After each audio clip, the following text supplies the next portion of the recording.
Episode के start में हमें दिखाया जाता है जो अपनी बेटी और बहू की ग्रेव में आया है फूल देने।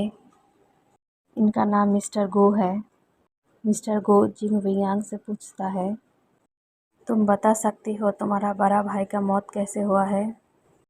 जिंग वियांग बोलता है, डैड, पुलिस ने कहा है ये एक एक्सीडेंट है। मुझे पुलिस की ओपिनियन नहीं चाहिए, मैं तुम्हारा राय जानना चाहती हूँ।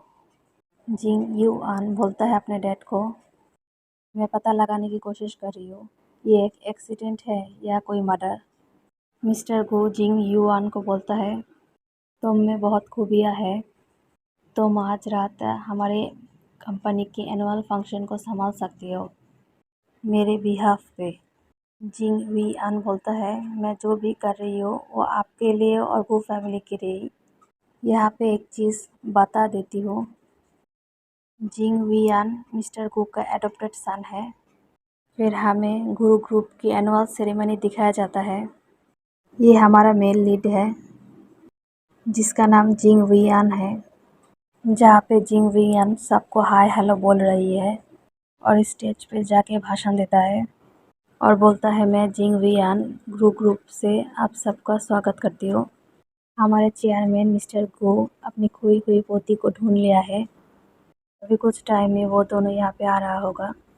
हमारे सारे शेयर होल्डर और एम्प्लॉयज़ मुझे और ग्रुप ग्रुप को ऐसे ही सपोर्ट कीजिएगा। फिर उसका भाषण ख़त्म हो जाता है। फिर इसी बीच चेयरमैन गो और उसकी पोती यान आ जाती है ग्रुप की एनुअल सेरेमनी में। ये इस ड्रामा का मेन हीरोइन है जिसका नाम यान है। जी युआन के सामने आते ही यान उसे बोलता है, हेलो अंकल। जी युआन भी हेलो बोलता है। फिर हमें एक मंथ पहले की सीन दिखाया जाता है जो यान सोचती है, जहाँ पे यान अपने मॉम डैड के साथ जर्मनी में रहती थी।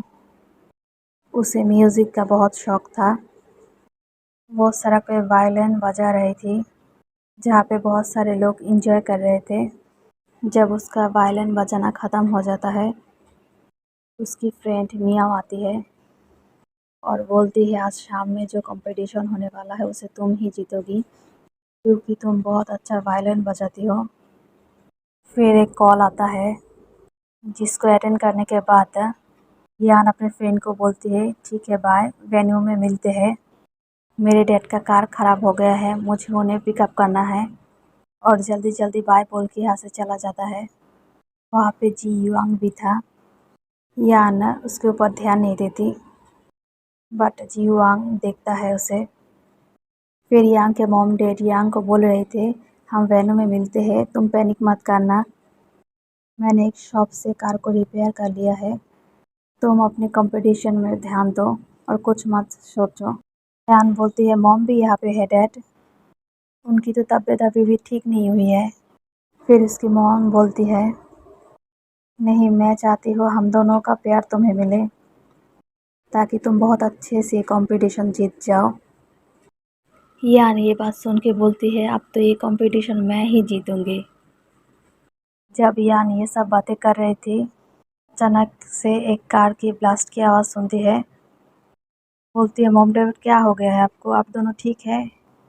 फिर यांग भाग के अपने मॉम डैड की कार के पास जाती है जो कि ब्लास्ट हो गया था। बोलती है, ये सब डैड अचानक ऐसे कैसे हो सकता है। वो अपने मॉम डैड के पास जाना चाहती है उन दोनों को बचाने के लिए, बट लोगों ने उसे पकड़ के रखा है। वो बहुत रोती है चिल्ला चिल्ला कर। इसी बीच हमें एक इंसान के हाथ दिखाया जाता है जो इस कार को और ज़्यादा ब्लास्ट करवा देती है, जिसके कारण यान के मॉम डैड मर जाती है। फिर वो कार चला जाता है।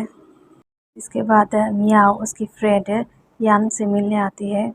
यान उससे पकड़ के बहुत रोती है और बोलती है, मियाओ मेरे साथ ये क्या हो गया है, मैंने अपने माँ बाप को खो दिया है, मैं तो अनाथ हो गई ना, अब मेरे पास कोई नहीं बचा, मेरे साथ कोई भी नहीं है।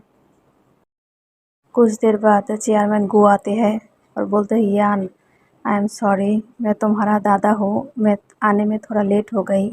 चेयरमैन गो यांग को बोलता है, तुम्हारा डैड तुम्हारी मॉम से शादी करना चाहती थी बट मैं राज़ी नहीं था। इससे तुम्हारा डैड तुम्हारे मॉम के साथ को फैमिली और मुझे छोड़ के चले गए थे। बहुत देर बाद मुझे तुम्हारा पता लगा बट मैंने आने में बहुत देर कर दी। बट मैं अभी चाहती हूँ तुम मेरे साथ रहो, मेरे साथ चलो।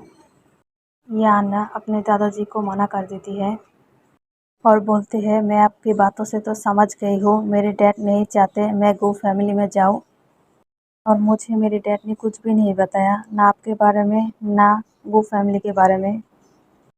इसी बीच हमें पता चलता है यान के डैड उसके लिए कुछ छोड़ के गए हैं। यान उसे ओपन करके देखती है एक घर का मॉडल। यान समझ नहीं पाती ये घर का मॉडल क्यों छोड़ के गए हैं डैड मेरे लिए, इसका क्या मतलब है। जब ये चीज़ लेके जा रहे थे यान तब कोई उसका पीछा कर रहा था। यान को ये एहसास हो जाता है। यान जब पीछे मुड़ के देखती है तब कोई भी नहीं था। फिर पीछे से यान के सर पे कोई अटैक कर देता है और यान बेहोश हो जाती है। फिर हमें हॉस्पिटल का सीन दिखाया जाता है। यान को होश आ जाता है। उसकी फ्रेंड मिया बोलती है तुम अभी ठीक हो। मिया बोलती है क्या हुआ था उस टाइम, तो उन लोगों ने तुम्हारे ऊपर अटैक कर दिया था क्या। यान उसकी पर्स देखती है और बोलती है नहीं कोई चोर नहीं था क्योंकि मेरे पास सब पैसे हैं, अगर चोर होता तो सारा पैसा ले जाता, वो सिर्फ मेरी डैड की दी हुई चीज़ लेके गया है। ये चोर का मामला नहीं है, कोई और बात है। फिर रात को यान घर बैठे हुए सोच रही थी कि डैड जो आपने मुझे एक घर का मॉडल दिया था वो चोरी हो गई है। ग्रैंडपा भी मेरे को लेने आए थे बट मैंने उसे मना कर दिया क्योंकि मैं समझ गई हूँ कि आप नहीं चाहते मैं वहाँ पे रहूँ। बट डैड मुझे वहाँ पे जाना पड़ेगा क्योंकि मुझे पता लगाना है ये एक एक्सीडेंट था या फिर कोई मर्डर। वहाँ पे जाके मैं ये पता लगा सकती हूँ। फिर याना सारी चीज़ों को मार्क करती है अपने फ्रेंड मियाओ के साथ और बोलती है गो फैमिली में एक लौता वारिस है जो मेरे डैड है, तो मेरे डैड नहीं है, इससे किसका फ़ायदा हो सकता है ज़्यादा। और मेरे डैड ने जो मेरे लिए एक घर का मॉडल रख के गए थे वो भी किसी ने ले लिया है। जब वो इंसान मुझसे घर का मॉडल ले रहा था तब मैंने देखा है उसके राइट हैंड में एक दाग है और किसी ने मुझे ये चिट्ठी भी भेजी है। इसमें साफ साफ लिखा है मेरे डैड और मॉम को जी वान ने मारा है। जी यू वान मेरे दादाजी का एडॉप्टेड सन है। अगर मेरे डैड नहीं रहे इसका सारा फ़ायदा तो उनको ही होगा ना, सारा प्रॉपर्टी उनके नाम पे हो जाएगा। फिर वो दोनों जी यू वांग के बारे में खोजने लगता है इंफॉर्मेशन। फिर ये सब देख के यांग डिसाइड कर लेती है मैं कू फैमिली में जाऊंगी। फ्रेंड मियाँ बोलते ही ये तो बहुत डेंजरस है। यांग बोलता है कोई बात नहीं। फिर हमें जी युआंग को देखा जाता है। एक आदमी उसे बोल रहा था आपने अपने भाई को मार डाला, अगर चेयरमैन को ये सब सच्चाई पता लग जाएगा तो क्या होगा, वो आपको छोड़ेगा भी नहीं। जी युआंग बोलता है तुम्हें कैसे पता मैंने अपने भाई को मारा है, एक सिक्के की दो पहलू होती है। फिर ये सीन यहीं पे कट हो जाता है। Back to the present scene आता है। अब चेयरमैन कुछ भाषण देने जा रहा था स्टेज पे। ग्रुप का एनुअल सेरेमनी में आने के लिए आप लोगों का बहुत बहुत शुक्रिया। मैं आप लोगों को मेरी खोई हुई बायोलॉजिकल पोती से मिलवाना चाहती हूँ जिसका नाम गो यान है। फिर यान स्टेज पे जाती है।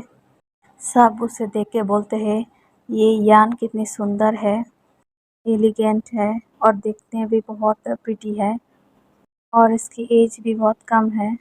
चेयरमैन गो सबको ये बता देती है फ्यूचर में ग्रुप का हेयर मेरी बायोलॉजिकल पोती बनेगी, आप लोग सब उसे प्यार और सपोर्ट कीजिएगा। फिर वो लोग सब घर आ जाता है। चेयरमैन अपनी पोती को बोलता है हम घर आ गए हैं, मैं तुम्हें लेके चलती हूँ। इस बीच जू युआंग बोलता है अंकल जू से आप डैड को घर लेके जाइए क्योंकि बाहर बहुत ठंड है। फिर चेयरमैन चला जाता है। यान जिंग हुईयान से बोलता है, अंकल हम दोनों पहले कहीं मिले हैं क्या? यान फिर मन ही मन बोलता है, ये तुम थे जो मेरे माँ बाप को मार डाला। मैं इस सच का पता लगा कर ही रहूँगी, इसीलिए मैं यहाँ पे आई हूँ। जिंग हुईयान एक नज़र में उसे देखता ही रहता है।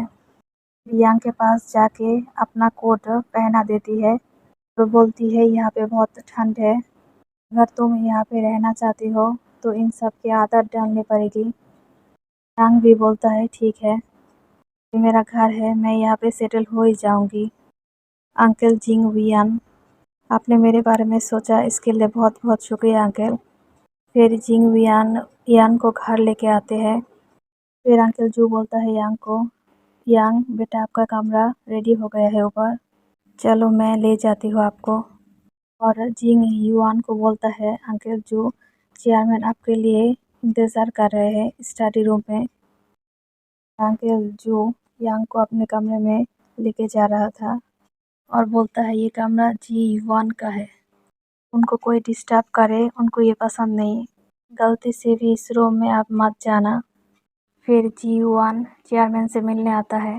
चेयरमैन बोलता है, तुम यहाँ मेरे पास आओ। चेयरमैन जी युआन से पूछता है, तुम क्या अनहैप्पी हो? जी युआन बोलता है, नहीं मैं बहुत खुश हूँ, आपके लिए डैड यान घर वापस आ गई है। चेयरमैन बोलता है जी युआन से, मेरे बेटे के जाने के बाद सिर्फ यांग ही है जो मेरी खून की है इस दुनिया में। चेयरमैन बोलता है, मेरी पोती का बहुत अच्छे से तुम ख्याल रखना, उसे कोई दिक्कत नहीं आनी चाहिए, मेरे जाने के बाद तुम उससे बहुत अच्छे से ख्याल रखना, ये सारा बिजनेस जब वो संभालेगी तुम उससे हेल्प करना। जिंग युआन मान जाता है और बोलता है, मैं उसका ख्याल रखूंगी, तुम एक लौता इंसान हो जिसको मैं आंख बंद करके भरोसा कर सकती हूँ, मुझे निराश मत करना। जिंग युआन बोलता है, ठीक है, बट हमें उसका चेहरा देख के साफ पता चल रहा है उसको ये सब अच्छा नहीं लग रहा है। यहाँ पे यान जिंग युआन के रूम में आता है कुछ खोजने के लिए। वो यहाँ पे कुछ एविडेंस खोज रही थी बट उसे कुछ भी नहीं मिलता। फिर उसे एक तिजोरी देखती है। फिर यांग उसकी तस्वीर ले लेती है। इसी बीच जी युआन आ जाता है अपने रूम में।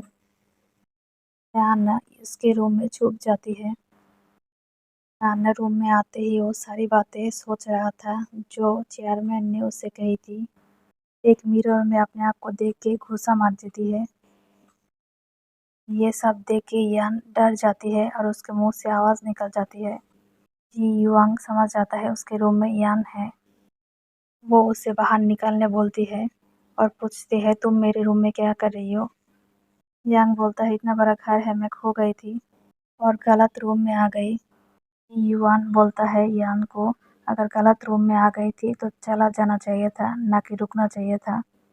यान को रोक के बोलता है, अब तुम मुझे बताओ तुम यहाँ पे क्या करने आई हो?